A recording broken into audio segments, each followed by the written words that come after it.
प्रधानमंत्री नरेंद्र मोदी आज शाम 4 बजे राष्ट्र को संबोधित करेंगे। कोरोना वायरस महामारी, भारत चीन के बीच सीमा पर तनाव और साथ ही 59 चीनी ऐप्स पर प्रतिबंध के फैसले के बीच पीएम का संबोधन हो रहा है और इसके साथ ही 1 जुलाई से अनलॉक 2.0 की गाइडलाइंस लागू हो रही हैं। ऐसे में प्रधानमंत्री अपने संबोधन में कई पहलुओं पर बात कर सकते हैं। उन्होंने आखिरी बार 12 मई को राष्ट्र को संबोधित किया था।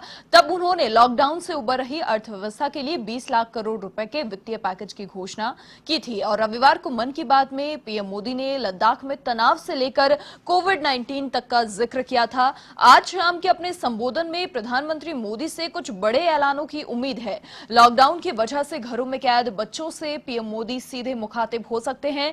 जुलाई वो महीना होता है जब अधिकतर स्कूल गर्मी की छुट्टियों के बाद खुलते हैं। फिलहाल एजुकेशन इंस्टीट्यूट्स बंद हैं और ऐसे में प्रधानमंत्री मोदी बच्चों को घर से ही पढ़ाई के लिए प्रेरित कर सकते हैं, ऑनलाइन क्लासेस का महत्व समझा सकते हैं, इस दिशा में उठाए गए कदमों की जानकारी भी दे सकते हैं।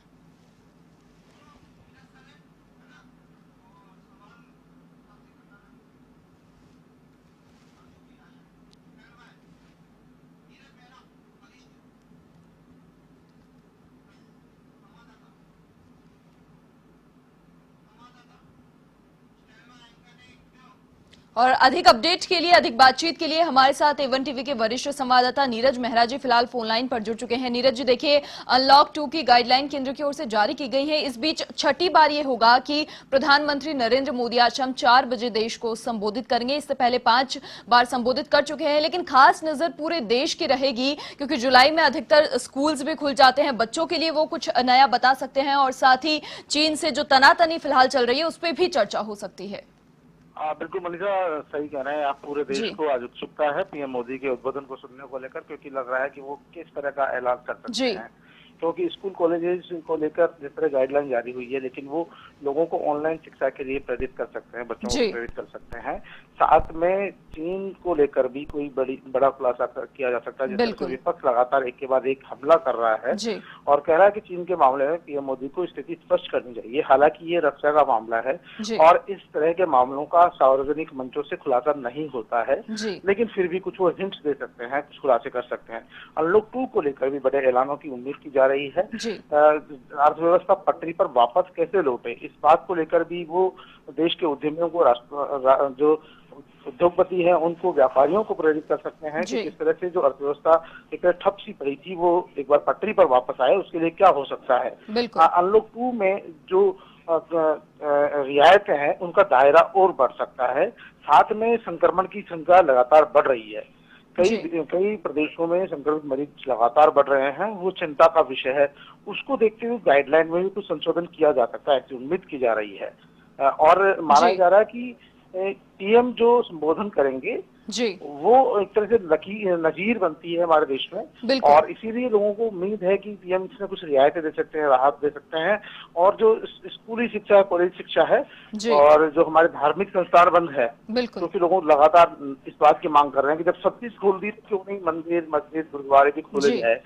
इस विषय में भी कुछ गाइडलाइन तय की जा सकती है। हालांकि 31 जुलाई तक स्कूलें बंद करने की बात कही है, कॉलेज बंद करने की बात कही है, तो ये तो तय है कि 31 जुलाई से पहले कुछ नहीं खुलेगा, लेकिन इस दौरान किस तरह से बच्चों को पढ़ाई के लिए प्रेरित किया जाए, इस बारे में कुछ हो सकता है। मनीषा नीरज जी, देखिए, बहुत खास संबोधन हो सकता है क्योंकि जिंदगी को पटरी पर लाने के प्रयास यहाँ पर लगातार किए जा रहे हैं। हर कदम जो है वो फूंक फूंक कर रखा जा रहा है क्योंकि WHO की ओर से नया बयान भी जारी हुआ है और उसमें ये कहा गया है कि कोरोना का पीक आना अभी बाकी है।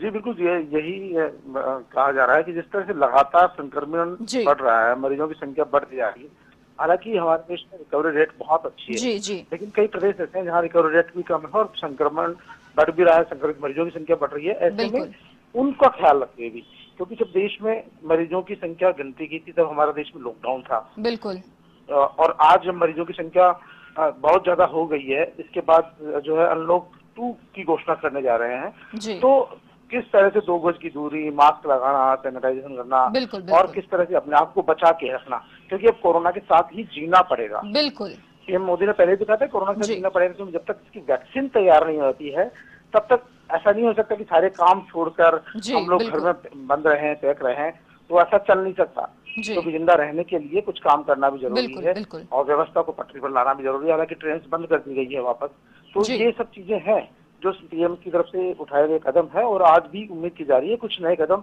नए फैसले हो सकते हैं जिनसे जनता को राहत मिले और थोड़ा सा जो संक्रमण की संख्या कम हो, इसके लिए जी भी वो कुछ घोषणाएं कर सकते हैं ताकि किस तरह से लोग, ये जो मरीजों की संख्या बढ़ रही है उस पर कंट्रोल हो सके। मनीषा। बिल्कुल नीरज जी, तमाम बातचीत के लिए, जानकारी के लिए आपका बहुत बहुत शुक्रिया। तो अनलॉक 2 सहित कई पहलुओं पर आज प्रधानमंत्री नरेंद्र मोदी देश को संबोधित कर सकते हैं।